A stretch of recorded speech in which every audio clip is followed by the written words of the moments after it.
यह व्यक्ति, जो देखने में सड़क किनारे चावल बेचने वाला एक साधारण विक्रेता लग रहा था, बड़ी आसानी से अंडे के साथ तले हुए चावल का एक कटोरा बना सकता था, जो एक मरणासन शक्तिशाली साधक को पल भर में देवत्व प्रदान कर देता था।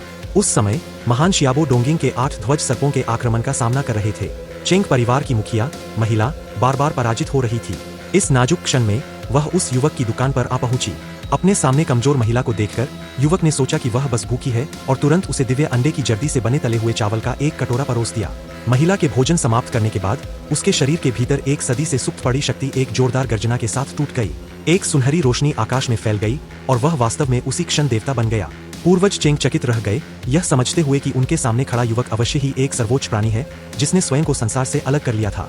अपना ऋण चुकाने के लिए उन्होंने सर्वोच्च शक्ति का प्रतीक, सर्वोच्च टोकन, युवक के हाथ में रख दिया। फिर वह मुड़ा और युद्ध के मैदान में वापस दौड़ पड़ा और एक ही वार में उस अहंकारी राक्षसी सर्प को राख में बदल दिया। चेंग परिवार में वापस आकर उस युवक के जीवन रक्षक उपकार का बदला चुकाने के लिए पूर्वज चेंग ने तुरंत अपनी पोती को उस परम पुरुष को ढूंढने और उससे विवाह करने का आदेश दिया। हालांकि युवक गहरी मुसीबत में था। उसकी पूर्व पत्नी मिस गाओ अपनी सबसे अच्छी सहेली के साथ वहां पहुंची, जो उसे चावल बेचने वाले के रूप में उसके जीवन के लिए नीचा दिखाती थी और पूर्वज चेंग की शिष्या, एक पूजनीय राजकुमारी बनना चाहती थी। इसी क्षण धनी युवक तांग सान शाओ उसका मजाक उड़ाने के लिए कूद पड़ा, यहाँ तक कि उसने तथाकथित उच्च श्रेणी का आध्यात्मिक खजाना भी दिखाया।